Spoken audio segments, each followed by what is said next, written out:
Hey guys, I wanted to talk today about potatoes, canning, and starch. There's a lot of people who have problems with starching their potatoes all the time, and nobody wants starchy jars. Nobody wants that. But they sometimes forget that different kinds of potatoes have different starch content and sugar content.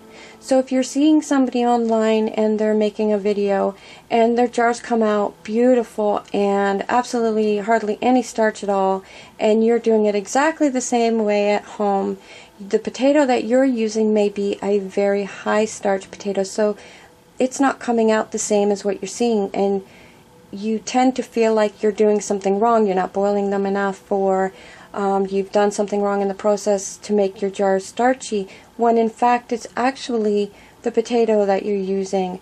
And a lot of people don't mention what kinds of potatoes that they're doing when they're canning. So I wanted to show you a couple of different things that happen with kinds of potatoes. This one here is the white potato. This is a little bit waxy on the waxy side. Sometimes they're a little bit thick-skinned, but more like a medium kind of quite skin. Starchy. This is the red potato, canned exactly the same day. This is one of the least starchy potatoes that you can find. They're a waxy potato, and when you pick it up, you can almost scratch off the peel. They have very, very, very little starch in them, and they come out beautifully clear. I mean, it's just amazing. From that to that, white potato to red potato. Now the Yukon Gold, medium to low starch, it comes out beautifully. It's a really nice potato to can. And this is the russet potato. Look at the difference between the russet potato and the red potato.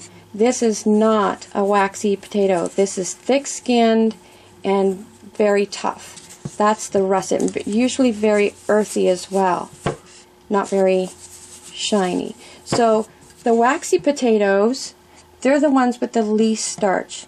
When you get into the thick-skinned potatoes, they're the ones with the most starch.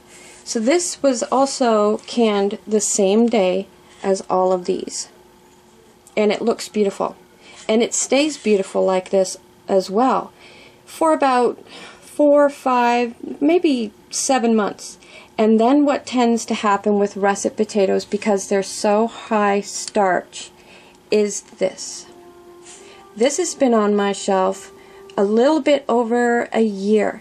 Russet potatoes. The reason why there's specks in here is because I can this with herbs like parsley, cilantro. So all these little specks in here, it's nothing funky, it's just herbs. But you could see the difference. This was canned a week ago. This was canned almost exactly 1 year ago, and this is my last jar. So you can see the starch on the bottom, and you can also see how the potatoes have really soaked up that water in there for being there for a year. And you can see the potato actually breaking down. This is not going to hurt you. It's not going to hurt you to eat potatoes with starch in them. But it does make a big difference of how long you're going to store them. All of these potatoes are going to look beautiful for a very long time, but the longer you have them on your storage, say a year, 2 years, the more you're going to see your potatoes start to come apart. More starch is going to collect in there, and you're going to have an end result. This is what, after 1 year, this is a high starch potato, the russet. This is a new potato. New potatoes have very, very little starch in them. This was done about 6 months ago, I think. There's not a stitch of starch in here. One reason is they're new potatoes and they don't have a lot of starch, but the biggest reason is I kept the skin on. So I'm not going to have a big, huge problem of starch at the bottom of my jar after a year and a half. But the potato itself will start to kind of pick away at itself. And all potatoes do. The longer you have something in a jar, the more it gets, I don't know how to explain it, the more it breaks down. It's not going to hurt you at all, but it does break down. So there is a big difference in the kind of potato that you use when you're canning. If you're growing your own potatoes, try to think about what you're going to use them for. Are you going to use maybe a quarter of the crop for canning or half the crop for canning? Are you going to be doing a lot of baking with it, like baked potatoes or mashed potatoes? Because it really does make a difference of what kind of potato that you choose. They all taste good.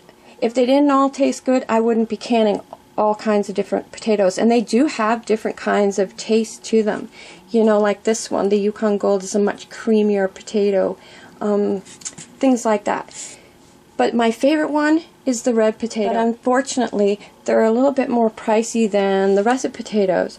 So when we have sales here, it's going to be on the russet potatoes. So I tend to can a lot of russet potatoes. But my all-time favorite is the red and the new potatoes.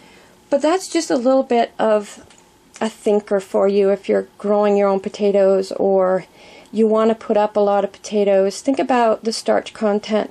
Think about the sugar content. I'm going to leave a link under the Show More box with a couple of articles and videos for starch and different kinds of potatoes and things like that. If you want to know a little bit more, Google it. Google starch and potatoes. You'll come up with a whole bunch of information. And with spring around the corner and people planting, maybe you want to experiment and see what kind of potato works best for you.